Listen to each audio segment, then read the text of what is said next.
Allez, un petit écran noir pour démarrer. Je sais pas ce que j'ai oublié. Hop.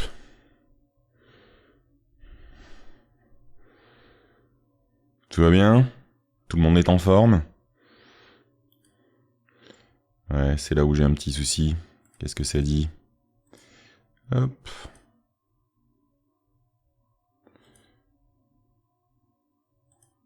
Il y a un truc qui lui plaît pas. Il y a un truc qui lui plaît pas. Je sais pas ce que j'ai fait comme bêtise. Bon, c'est pas grave. Tudida. On va rester avec cette vue aujourd'hui. Ça ira bien.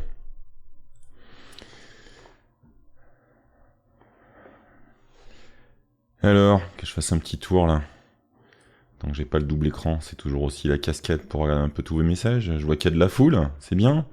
C'est gentil, ça fait plaisir.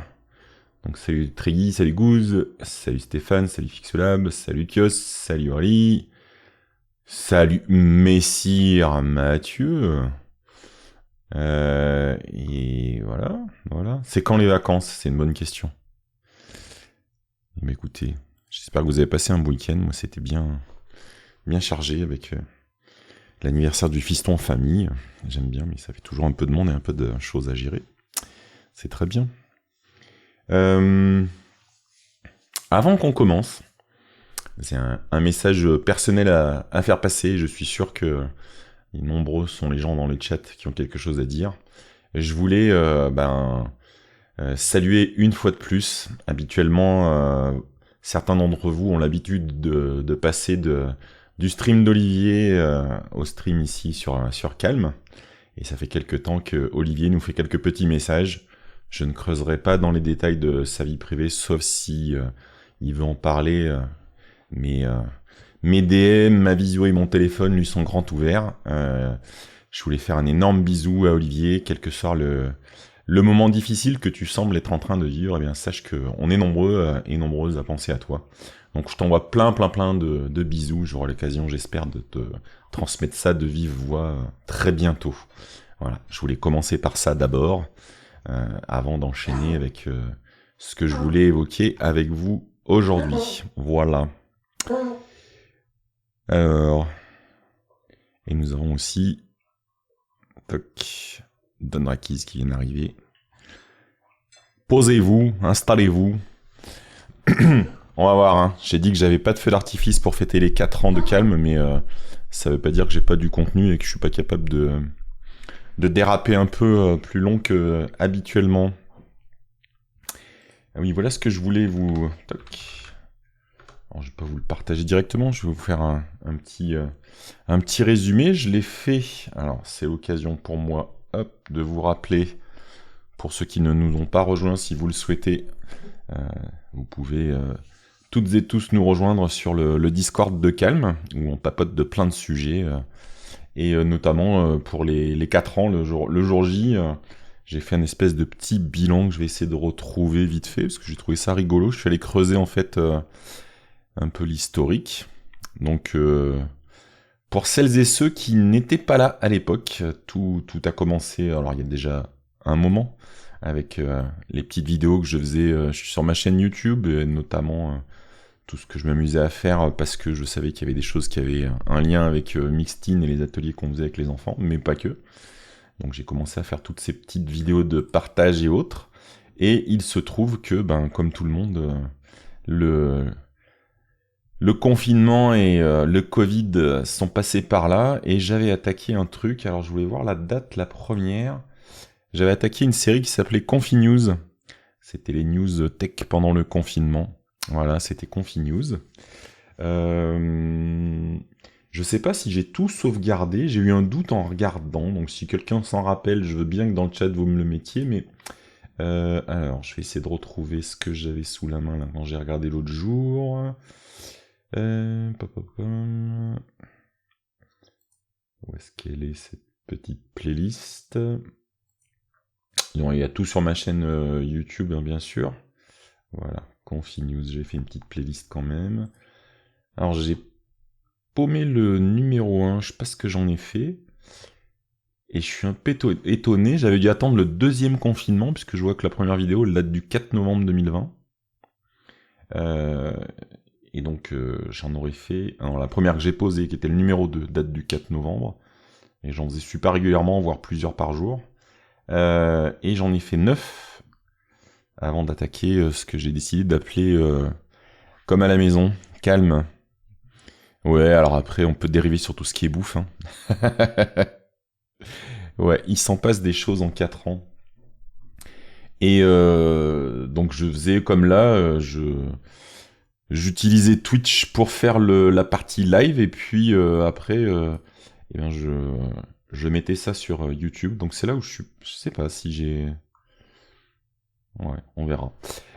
Toujours est-il qu'en regardant, il y a un truc qui m'a fait sourire. J'avais fait une vidéo, alors c'était la numéro... Bah, la dernière en fait. Le Confinews numéro 9. Alors, si on a que ça intéresse, je peux peut-être vous mettre... Pac. Plutôt que de... Oh oui, ça je peux vous le montrer. On va partager ça, que vous ayez en même temps sous les yeux. Tac. Voilà. Alors, est-ce que j'ai le problème d'audio que j'ai parfois? Non, là c'est l'air bon, je dois pas avoir d'écho, j'ai bien laissé couper le reste. Du coup... Donc là, ce que vous voyez, c'est ma page de la chaîne. Alors, je vais vous mettre le lien, s'il y en a qui ne sont jamais passés sur ma chaîne, c'est possible. Ce n'est pas un problème. Je vous donne le lien tout de suite. Hop. Donc ouais, la numéro 9, j'ai vu... Alors là, c'était 965, là, 966. 966 vues par rapport à toutes les autres. Et en fait, c'était suite aux discussions que j'avais eues avec Bbox. Donc, tu vois, merci Bbox, c'était rigolo.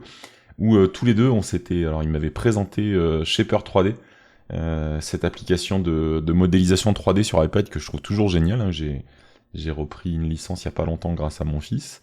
Et j'avais fait un peu une découverte, un peu ce que j'en faisais. J'avais fait une petite modélisation. Voilà, donc en termes de stats, ça a bien marché, puisque nous avons 966 personnes qui sont passées par là. Qu'est-ce que j'avais noté d'autre? Je vais essayer de vous retrouver ce que j'avais noté de tout le truc. Si je vais du côté de calme... Hop...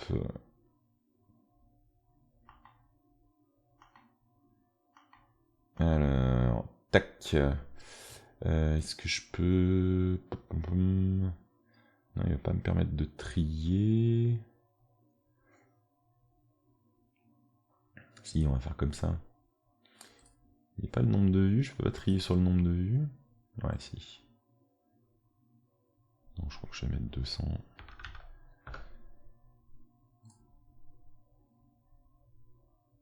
Oui, je peux trier là, je suis con. Voilà.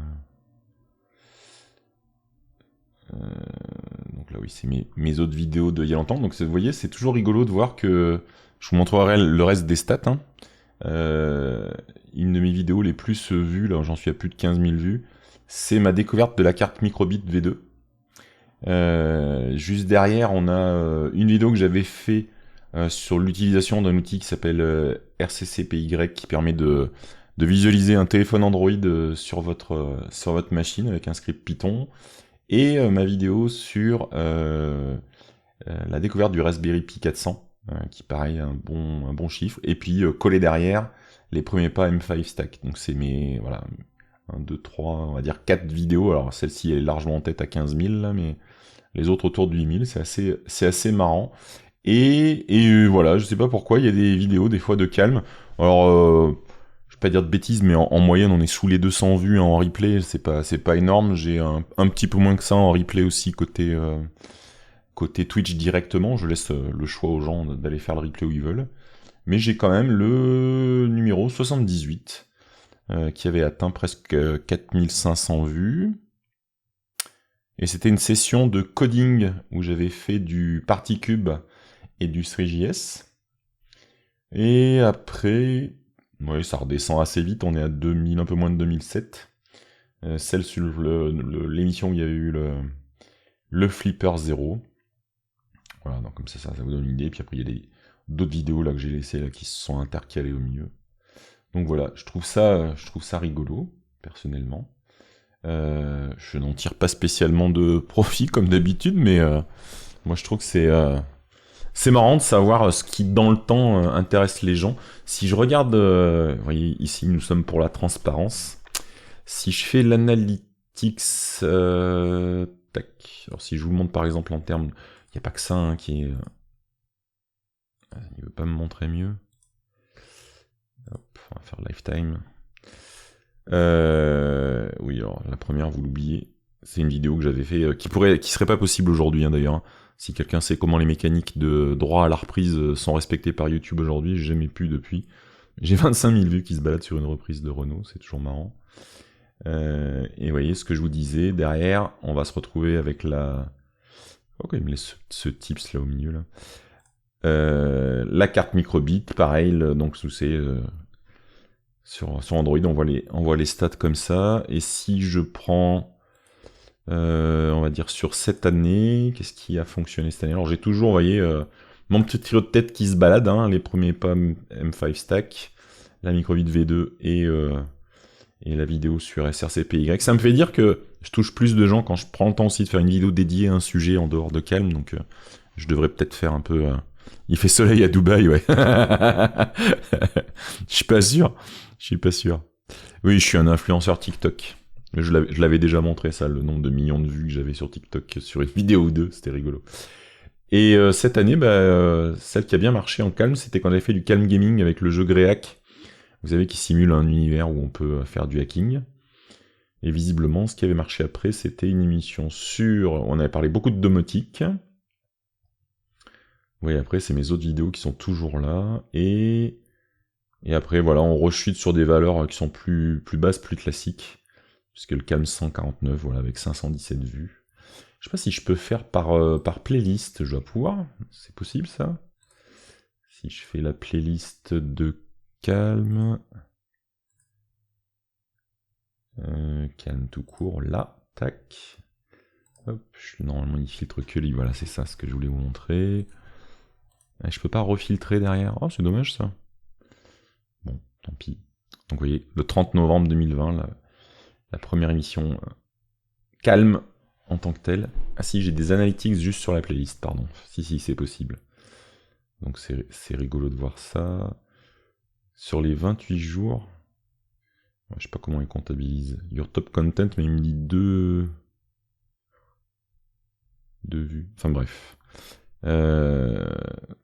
Si je fais sur les 28 derniers jours, et c'est maintenant, je tourne entre 80 et 100 une vidéo, je crois.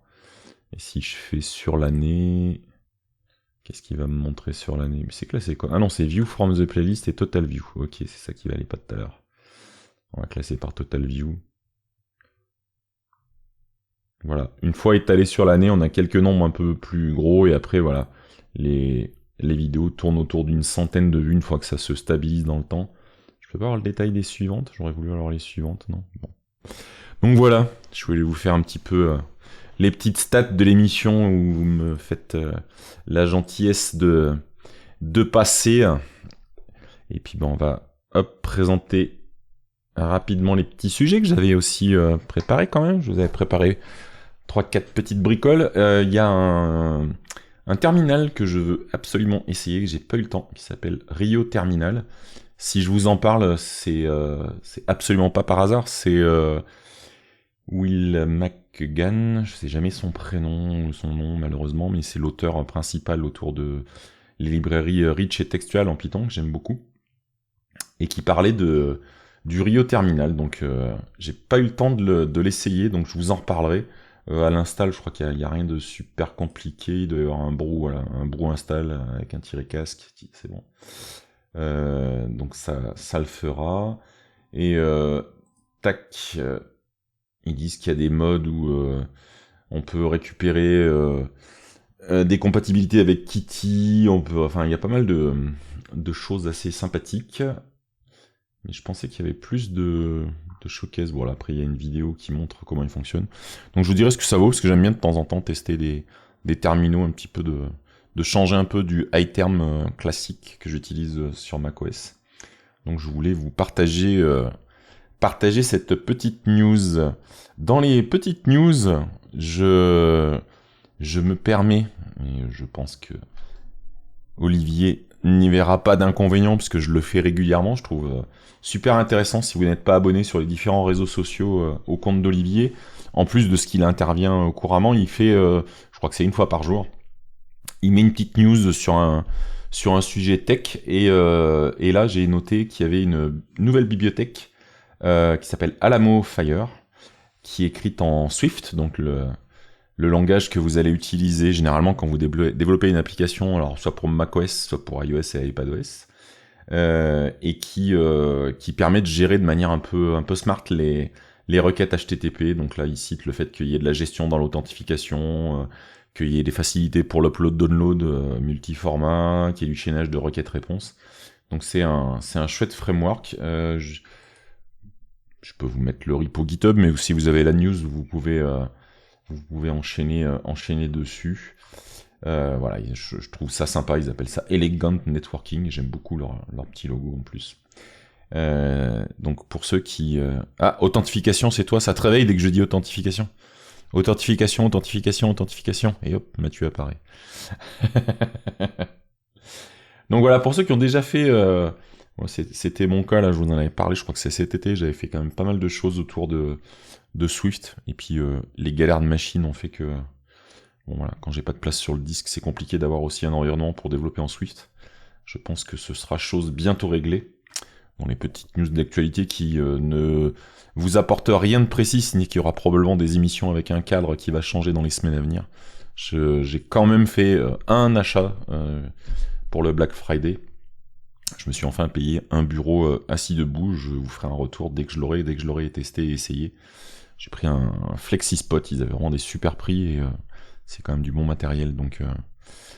Donc je vous en reparlerai, mais voilà, c'est le seul achat que j'ai fait pendant le Black Friday et mon dos va me remercier, j'en suis sûr.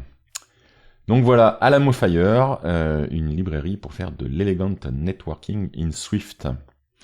Je vous partage aussi, on en avait déjà parlé, mais j'ai vu passer un tweet avec un article de quelqu'un qui reparle de Pixel.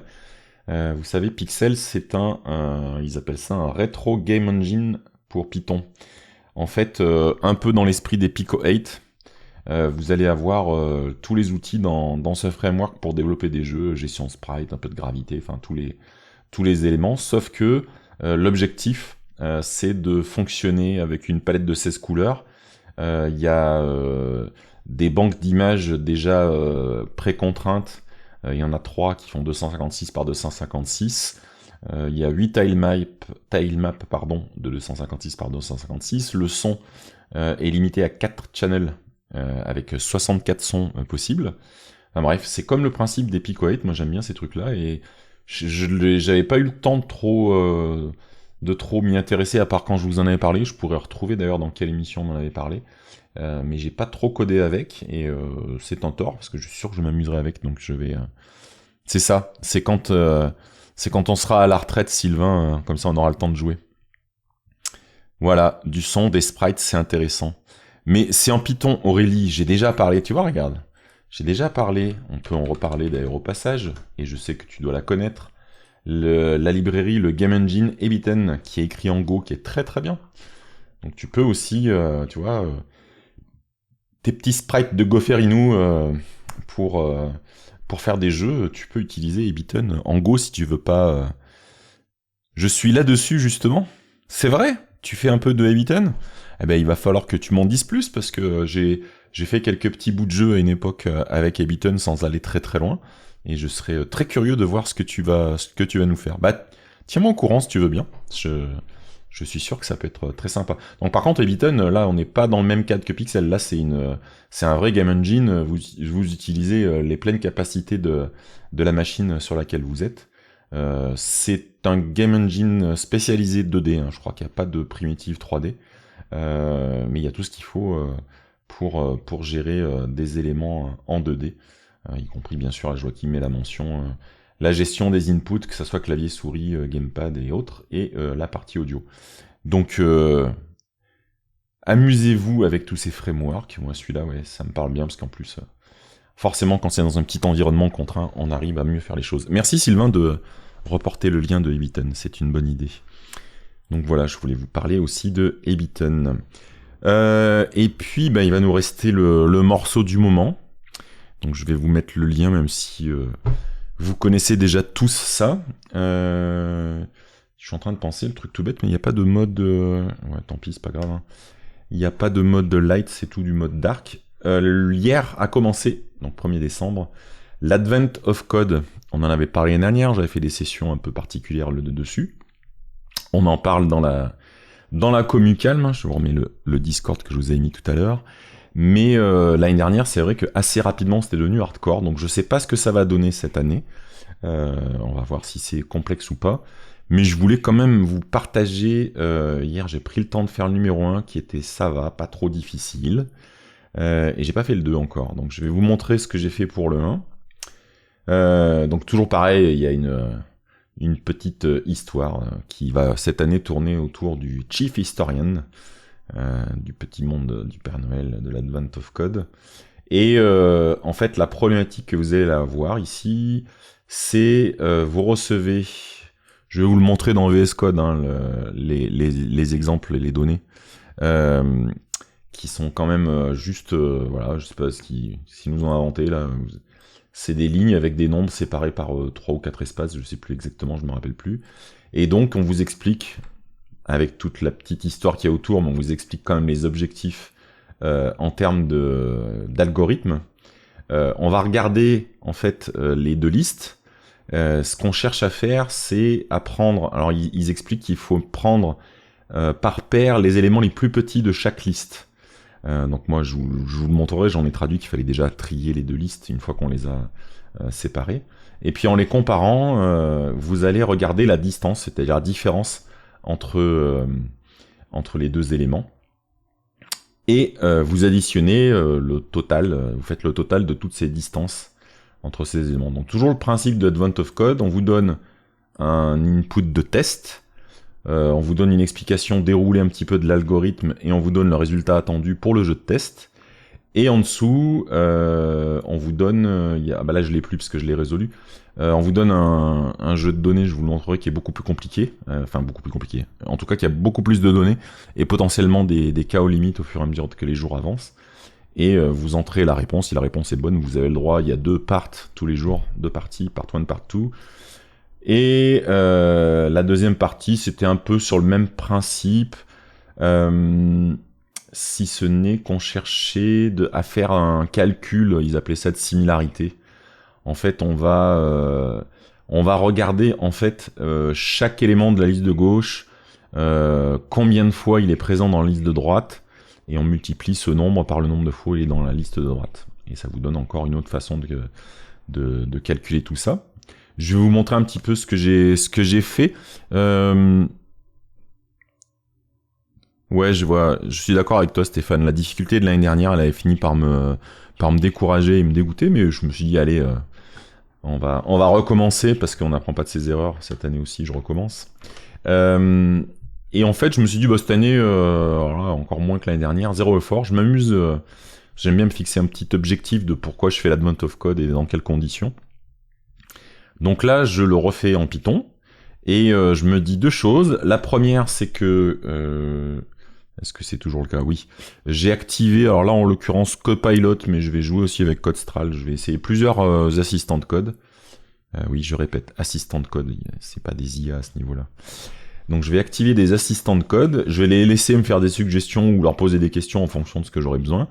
Et mon objectif à chaque fois, c'est d'aller creuser un petit peu la façon de résoudre en Python, puis de voir si je peux pas creuser des instructions et des choses que je ne connaissais moins. Il y en a forcément plein. Et là, je l'ai même réécrit dans un deuxième temps, une fois que j'ai eu la première version. C'est-à-dire qu'ici, toute la partie au début, il s'agissait juste de lire le fichier et de récupérer en fait les 2 listes.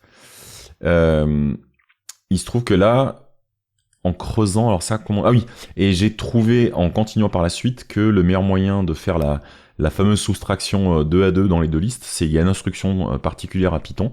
je sais pas si ça existe dans d'autres langages, probablement aussi, qui s'appelle zip, qui permet de faire quelque chose en traitant deux listes en parallèle, en prenant les valeurs une à une dans toutes les listes. Donc c'est exactement le problème qu'on veut résoudre ici. J'ai ma liste 1, ma liste 2, le zip va prendre dans A et dans B, dans A, l'élément courant de la liste 1, dans B, l'élément courant de la liste 2, et puis je prends la valeur absolue de la différence, je mets ça dans une jolie petite lambda pour construire un tableau au final, et le résultat qu'on m'a demandé, c'est la somme de chacune de ces différences, donc j'ai juste fait la somme du tableau résultant. Donc c'est comme ça que j'ai résolu le premier problème. Et après, j'ai découvert cette syntaxe que je ne connaissais pas du tout, et je vais creuser, parce que déjà l'autre jour, je vous ai expliqué le double étoile qui permettait de déconstruire une structure, et là, on est encore sur une autre façon de gérer là, avec le zip, comment ils arrivent à faire ça. Je trouve ça très intéressant. On prend chaque ligne, mais le fait de le splitter, et puis après d'enlever les espaces à la fin, on se retrouve bien avec les deux nombres, et avec le étoile et avec le zip, on reconstruit les deux listes, puisqu'en sortie, on a bien deux listes. Et j'ai trouvé cette syntaxe plutôt élégante. Donc voilà, c'est ce genre de choses que je vais chercher à faire cette année. Une fois que j'aurai résolu le problème du jour, s'il m'a pas trop cassé la tête, c'est d'aller chercher un petit peu de syntaxe que je connais moins, ou que j'ai vu passer mais que j'ai pas creusé. Donc oui, nous avons Tregui qui dit c'est un classique de la programmation fonctionnelle stream. Ok. Personnellement, ça me parle parce que j'ai dû faire des choses similaires. Comment s'appelait cette librairie? Avant Java 8, il y avait une librairie de chez Google qui permettait, Guava, qui permettait déjà de faire pas mal de choses en stream aussi. Et donc je crois qu'il y avait cette fonctionnalité similaire à traiter deux listes en même temps. Je me rappelle plus, non. Donc voilà. Et pour le problème numéro 2, c'est pareil. Je récupère mes deux listes, comme on en avait là, et ce que je vais faire, j'écris une petite lambda. Donc je vous rappelle que les lambdas en Python, ça se lit en deux temps, avec le petit mot-clé for qui est au milieu. Vous avez la partie à droite qui correspond à ce qui aurait été la boucle for normalement du parcours. Donc là, je lui dis que je veux parcourir les valeurs de la liste 1. Et donc à chaque fois, je lui dis que la variable d'une étape donnée va s'appeler value. Et sur la partie gauche, c'est le calcul que je vais faire avec cette valeur, et je vais créer le tableau avec successivement toutes les valeurs de la liste 1 avec ce calcul. Et donc là, c'est exactement ce qui se passe ici. Je prends, donc value étant un texte, je le convertis en entier, et on multiplie par le nombre de fois où il y a une occurrence de ce nombre dans la liste 2, et il suffit de faire un liste 2 count, et on met la valeur qu'on cherchait. Ça va me donner le nombre de fois où il y a le nombre d'occurrences de value, et je multiplie donc value par le nombre d'occurrences. Ça me fait la valeur pour cet élément-là, ce qu'ils ont appelé la similarité. Et après, je fais la somme du résultat. Voilà. Vous avez le day1. Donc voilà. Et puis, alors, je sais plus ce que j'ai eu. Je sais pas si ça... Bah oui, non, ça a marché tout à l'heure. J'ai eu un problème de DNS hier. Je pouvais rien pousser... Je pouvais pas accéder à GitHub, j'aurais pu faire dans GitLab, mais j'avoue que j'étais feignant, et j'allais me regarder un petit film tranquillou. Mais je vais bien sûr vous partager les résultats de tout ça, et il y a le jour numéro 2 à faire. Et j'avoue que je l'ai pas lu. Donc ce coup-ci, on a ce qu'ils ont appelé des reports. D'accord, chaque ligne correspond à un report. Et chaque nombre dans le report, les nombres, c'est ce qu'on appelle des levels. Ok.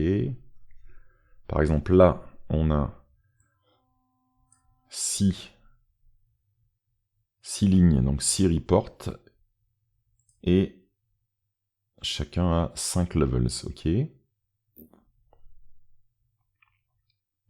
on veut savoir s'ils sont considérés comme étant sûrs ou non sûrs. Pour être sûr, il faut que alors ils appellent ça les levels, c'est vraiment une histoire compliquée maintenant dans l'histoire, mais en gros, vous parcourez chaque ligne, et si vous êtes croissant, vous devez être croissant entre chaque nombre jusqu'au bout, et si vous êtes décroissant, vous devez être décroissant tout du long. Première condition. Et deuxième condition, la différence entre deux nombres adjacents doit au moins être de 1 et au maximum égal à 3. Ok. Et avec ça, Et avec ça, c'est le paradis, mon kiki. Je vais me stocker ça quand même. Donc, oui, les fichiers, voilà, donc quand je vous l'ai montré tout à l'heure, voilà, peut-être que ça, je les reporte. Un fichier complet, vous voyez, il y avait 1000 lignes, voilà, de chiffres comme ça qui ont été traités par l'algo. Donc on va dire que c'est le deuxième jour, part 1, c'est le fichier de test. Voilà. Ici, on va dire...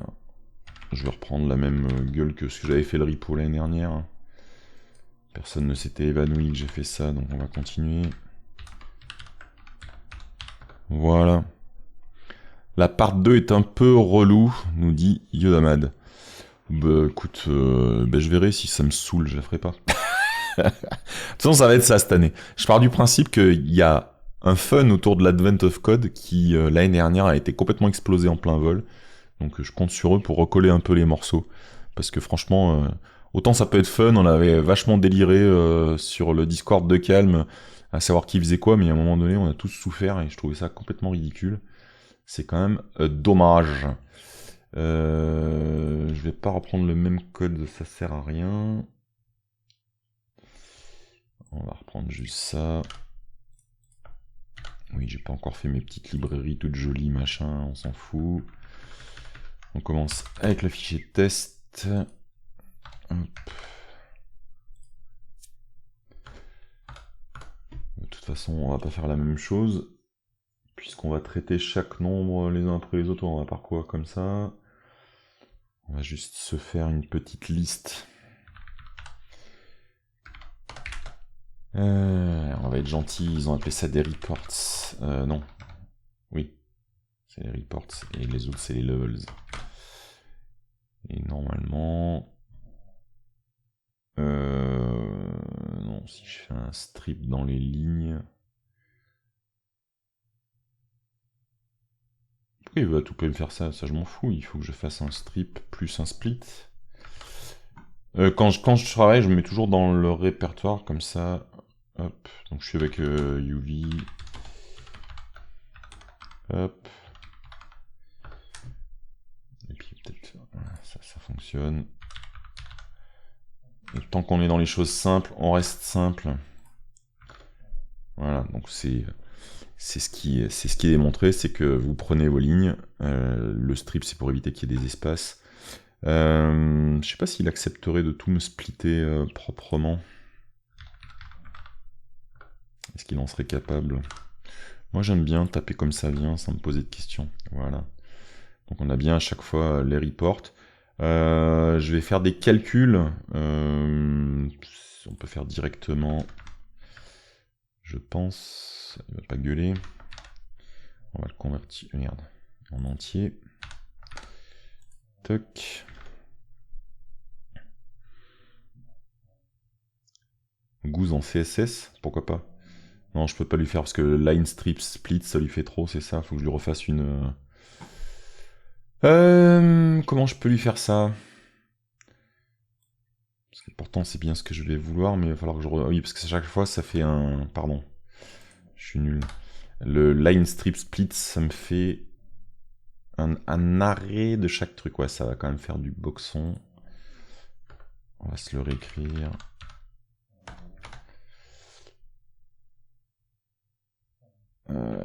Tac. Et puis on verra si on se l'écrit en un seul. Ah, c'est levels. Allez, on va faire comme si on suivait le vocabulaire. Hop, comme ça on aura tout.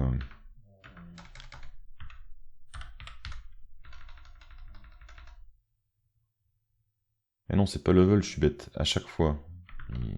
C'est en deux temps. Ah, je sais pas pour le faire dans une double lambda, ou alors ça va vraiment faire une syntaxe toute cracra, c'est ça. J'ai des reports et après j'ai des levels dedans. Donc faut que je le fasse en double quand même, je m'en sortirai pas.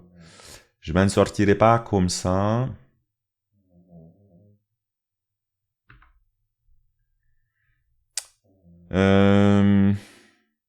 Tiens, un truc rigolo.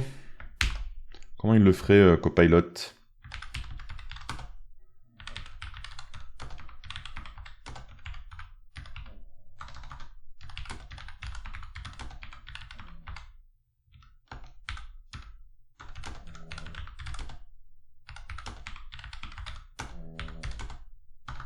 J'aime bien savoir comment ça lui... si je lui parle mal ou savoir si ça miaule derrière. Non, ça ronfle. Ça ronfle, j'ai Jazz qui ronfle. Ben voilà, il l'écrit sans que je me casse la tête.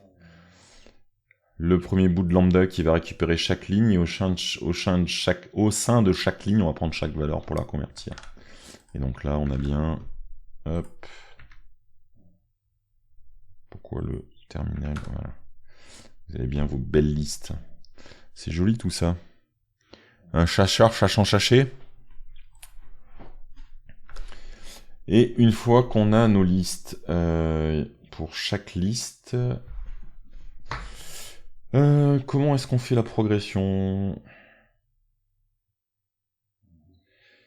Soit je repère la première paire si c'est croissant-décroissant, et je teste les suivantes. Ou alors, je lui fais générer...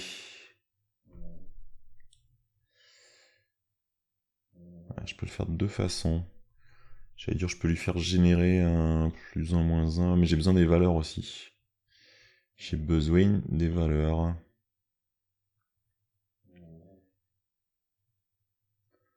T'as ton chat qui ronfle derrière toi. Moi, c'est la mascotte, c'est ma chienne. Vous la voyez plus maintenant dans la disposition du bureau, mais elle ronfle toujours autant. Je pense qu'on va lui faire parcourir tout ça. Et puis après, pas tout faire en lambda cracra.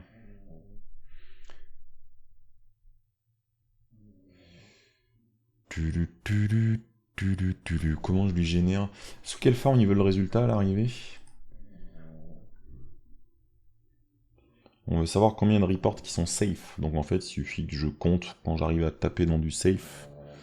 Ouais. Salut Yougli. Bon, on va faire ça.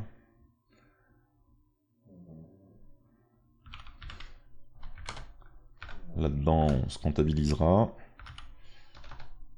C'est rigolo, qu'est-ce qu'il voulait me faire? For report in reports. Ah, j'aime bien quand il fait des suggestions sans savoir ce que je cherche à faire. Je sais pas ce qu'il veut faire là. Donc il parcourt les reports. Et après, il prend chaque valeur. C'est déjà marrant qu'il fasse un range de len.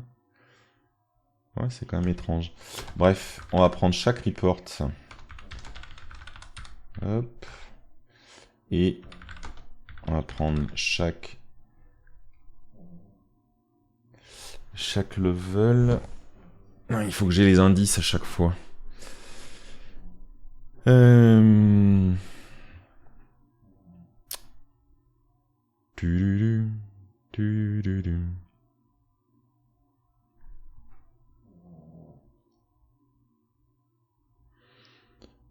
Ouais, faut que je marche en paire. Si, c'est pas mal que je fasse par... On va pas prendre directement les levels. Ouais, il a un peu deviné ce que j'étais en train de faire. C'est quand même assez étrange. On va effectivement lui faire... Non, je veux pas tout le reste. Je veux récupérer l'indice que je suis en train de traiter. Et à chaque fois, sauf pour la première fois,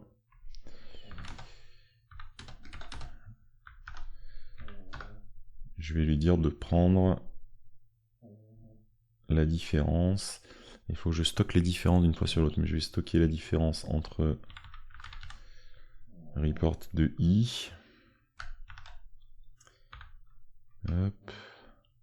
Donc i sera toujours, s'il est positif, voilà, ok. Et on va stocker, hop, là. Est-ce que je lui stocke d'une fois sur l'autre?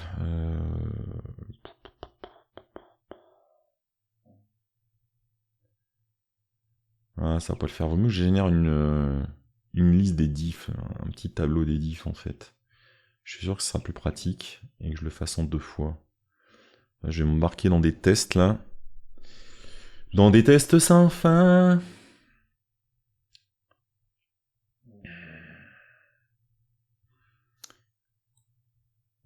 Je vais lui refaire quelque chose qui ressemble à ça.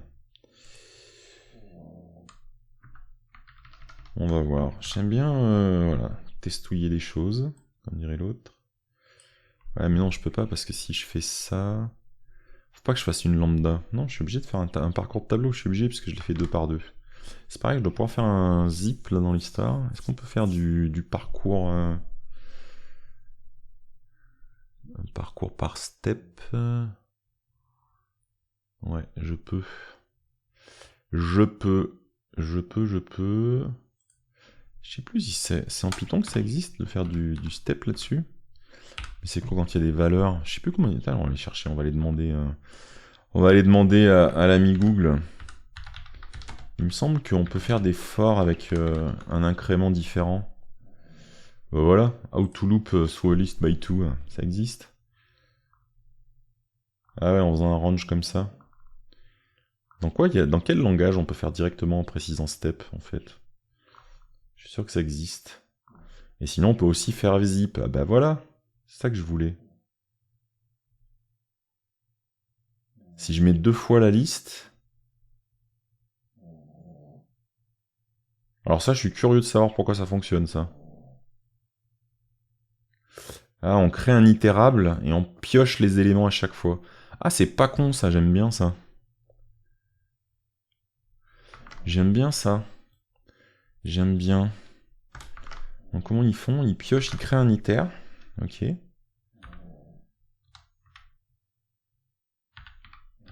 C'est un mot-clé itérable, hein, j'ai le droit de l'utiliser. On sait jamais, je vais faire comme je vais appeler it, dans le doute. Ok, et je prends un iter. Alors, il faut que je le fasse pour chaque report, donc je couperai pas. On va quand même être obligé de faire un report. Une reports. Ok. On crée, voilà, ça. Et c'est là où... Eh ouais, putain, ils utilisent zip pour ça, c'est pas con ça. Ah, ça me plaît bien ça. Bon, après, ils font des tas de calculs. On va juste vérifier qu'on fasse pas de... Hop. Ah, j'aime bien cette histoire de zip là, ça me plaît bien là. Dans un vrai langage, ouais, vas-y, fais-toi plaisir. Je peux aussi faire un for avec un incrément de 1, patator là. Putain, comme ça ronfle là.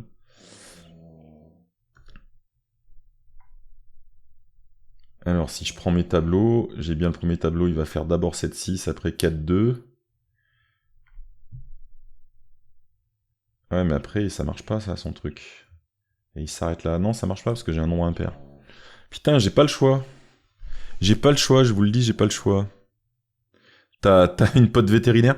Non, alors sache que les cavaliers King Charles ronflent très régulièrement. Et je pense qu'en plus, Bichette, elle a pris froid, là. Donc j'ai droit à des ronflements. Cette petite chose de 8 kilos est capable de me réveiller la nuit quand elle ronfle, hein, y a pas de souci. Non, en fait, j'ai cherché à faire malin, mais malin de rien du tout. Malin de rien du tout. On va revenir à la double boucle. Putain, Jazz, vas-y, plus fort encore. Donc j'en étais à me poser des questions sur le diff, mais en fait...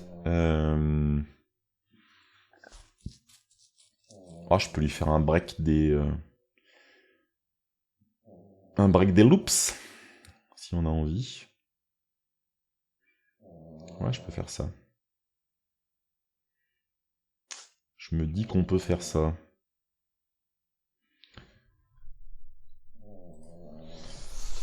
Tididadadadam.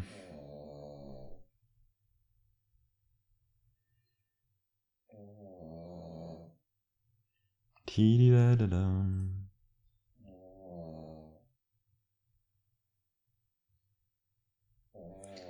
On peut pouvoir même faire...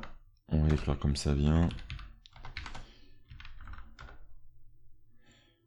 Est-ce que je peux faire ça?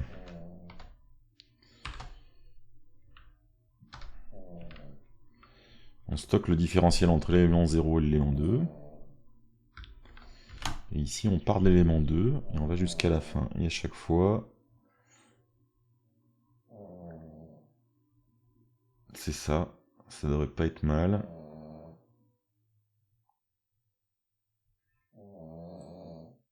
Et je peux le faire dès le premier élément, puisqu'on ça sur l'élément 2.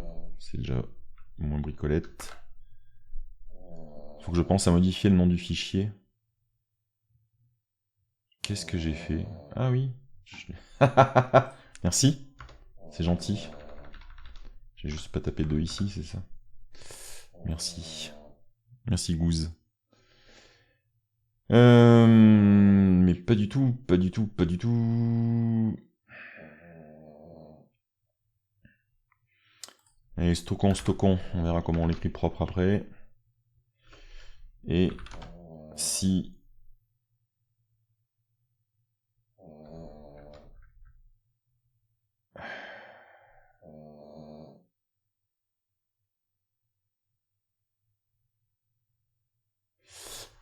En fait, j'aurais besoin des deux, je suis en train de me rendre compte. C'est ça qui est chiant.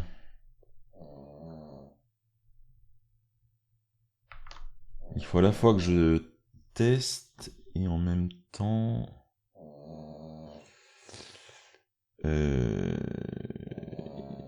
Peut-être que là... En vrai, ici, on a déjà...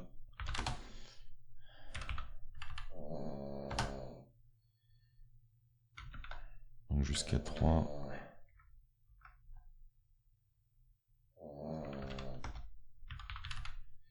S'il est plus grand que 3, et il faut qu'il soit au moins égal à 1. Voilà. Et justement, ça n'est pas safe, donc...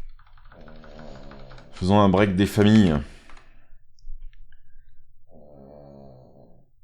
C'est impossible de se concentrer avec cette chienne qui ronfle, je vous le dis. Je suis sûr qu'on peut l'écrire de manière élégante, vous allez voir. Ah mais c'est infernal ce qu'elle ronfle, vous pouvez pas imaginer dans la pièce le bruit que ça fait. Vous entendez déjà beaucoup, mais... Ça va Jazz, on te dérange pas trop? Tu fais un bon de dos? Hein? Ouais, regarde-moi avec ta tête là, avec sa langue qui pend là, toute élégance là, tire-toi, ouais. Ah, fais un petit étirement.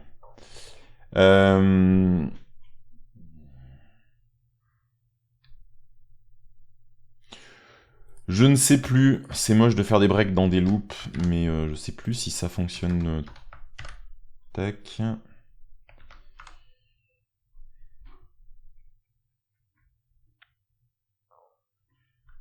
Mais comme ça on passe au suivant. Non, parce qu'il faut pas que je passe au suivant, il faut que je stoppe. Ouais, je pense que je suis en train de me fourvoyer. Je mets trop de temps à résoudre.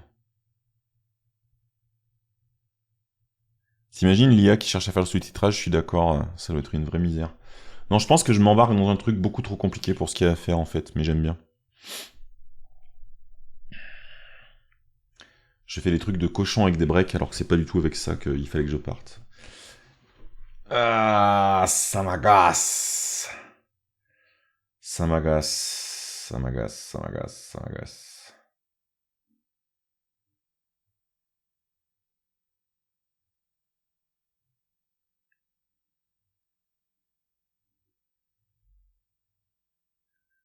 Oula, nous avons Sylvain qui nous cite donc un étirement quand on se réveille, ça s'appelle la pendiculation. Eh bien, maître Capello, je vous félicite. Je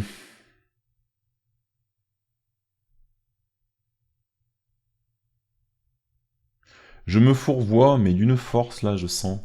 Je sens que ça va m'énerver de le faire en même temps que je le fais avec vous, en plus je vois que l'heure tourne, donc j'ai pas le temps de le finir. C'est pas du tout comme ça qu'il faut que je le fasse. Ça me saoule, vous savez quoi? On va faire comme on avait dit, quand ça saoule. Je vous dirai. D'abord, je vais foutre le premier jour là, sur GitHub. J'ai des trucs à finir. Et puis je me ferai tranquillement ce soir à la fraîche. On se fera une petite session. Ça c'est dégueulasse, il faut que je fasse une jolie petite boucle avec une condition de stop. Ça sera bien plus propre. Et je vous dirai ce que ça a trouvé, tout ça, si je trouve les bonnes valeurs, hein, si ça passe à la suite. En plus, si la part 2 est plus pénible que la part 1, voilà, il suffit que je dise ça et la marmotte à côté, elle s'arrête de ronfler. Ça n'est pas très grave. J'espère que vous avez passé un bon moment aujourd'hui. Je sais pas vous, mais ici, caille, donc restez bien au chaud. Je ne vais pas la goutonner. Pour celles et ceux qui passent à Dijon, au DFS Dijon vendredi, faites-moi un petit coucou quand vous passez. J'ai un talk justement sur les Terminal User Interface C'est pour ça que j'en parle beaucoup en ce moment, parce que c'est le sujet que je potasse. Donc, si vous êtes au DFS Dijon, venez faire un coucou. Je suis à 9h20, si je dis pas de bêtises. Peu importe, je vous communiquerai ça sur les réseaux sociaux pour ceux que ça intéresse. Et voilà, si vous faites partie des gens qui vont voir des talks au DFS Dijon, passez me voir, passez faire un coucou. Et je vous souhaite une excellente semaine sur ce. On va voir, on va discuter sur la commu calme, si on se lance ou pas dans cette histoire de Advent of Code, ou si on est tous gavés. Je sais que nous avons l'ami d'Ahmad qui a déjà publié qu'il avait fait le jour 1 et le jour 2. Donc on verra. On verra s'il y en a qui s'acharnent cette année ou pas, ou si c'est la misère comme les autres années. Moi, je vous fais plein de bisous. Et puis, je vous souhaite une excellente journée. Et à très bientôt. Salut!